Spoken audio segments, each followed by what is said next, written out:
So we're looking through the papers with Vicky Beeching and Michael Booker once again. Let's kick straight off with the front of the eye, should we? And I mean, this picture says it all, because it's all about this, and we've been looking at the reality of this, Vicky, haven't we? This toy monkey, obviously belonging to a child. We know there were nearly 100 children on board this flight. Yeah, it's just a very harrowing shot. You see this rebel fighter picking through the wreckage. He's got a machine gun slung over his shoulder, a cigarette, and then this small stuffed animal in his hand. And I think it again tells the story of the children that lost their lives, 80 children among the dead. And other images inside the paper have things like a little Minnie Mouse bag and some children's storybooks. And that really is just a harrowing tragedy to remember that not only were adults on board, but these children had their whole lives ahead of them. One paper actually reports as a 10-year-old boy just lying in the wreckage, and it's just heartbreaking to think that their lives were cut off before they'd even had a chance to really live them. Yeah. And you hear, then you hear the words from Putin, who's these mealy-mouthed words about it. You've got the President of the United States saying it's an unspeakable outrage. You've got David Cameron saying how shocking it is. But at the same time, you just get the feeling that these people, they're not going to get justice at the end of the day, because they're too scared to confront Russia, because it could spark the next world war. Sanctions, well, it's a slap on the wrist, really, to someone like Putin anyway. And you just think it's going to drag on and on and on. It's like what happened with Lockerbie. They never really got justice. Those families what does justice mean when you've lost people in that way? But people will want that, won't people? It's the natural thing for closure. Otherwise, whoever's done it is going to get away with it. And you feel as though whoever has done this will get away with it, because it's such a huge thing. Are you leaning towards thinking that this has been done deliberately, or do you not think it's I don't think it's done deliberately. Mistake? I think it's just a mistake that's come about because we're in such a horrible situation, and Ukraine has just been left by the rest of the world, because again we don't want to get involved because we're scared of Russia.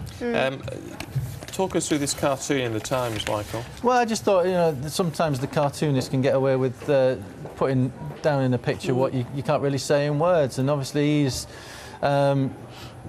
Putin has got that image of himself as the tough shooter. Those pictures of him stripped to the waist, shooting bears, shooting animals. And here, what a lot of people are saying is that he is responsible for this, and now he's got the biggest prize he's ever bagged, really. Again, he's the centre of attention.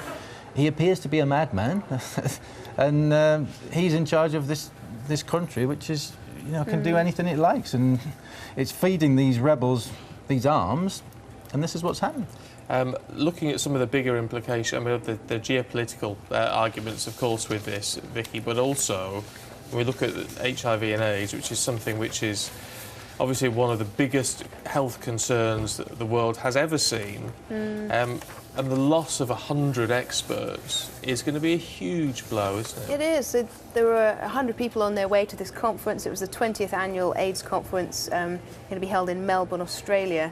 And I suppose it's the case, isn't it, when you ever get a sort of large group of people on one flight, you just worry about the future of whatever that thing is. And in this case, having lost 100 of these people, one of them actually being a world-renowned researcher, you just think that the actual progress of the cause of fighting AIDS is going to be suffer a severe blow. One of the quotes coming out was saying that possibly the cure for AIDS was on that plane. It's terrible. This man's just the reviews from his peers are glowing. Apparently, he was one of the most creative AIDS researchers on the planet, and the loss of that kind of expertise is irreplaceable. Oh, that is, so you can't imagine the blow that is going to cause for all this. Let's change tack.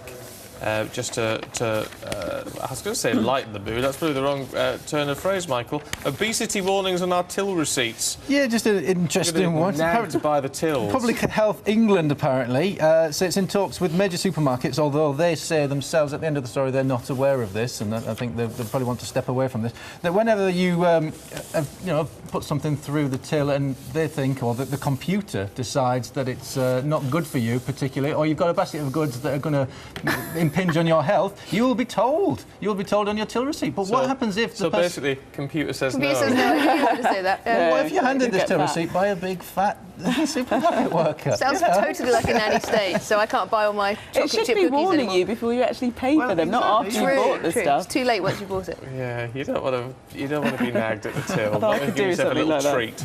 Guys, thank you. I know you're going to be back in an hour. Look forward to that. But stay with us here on Sky News. Lots more coming up.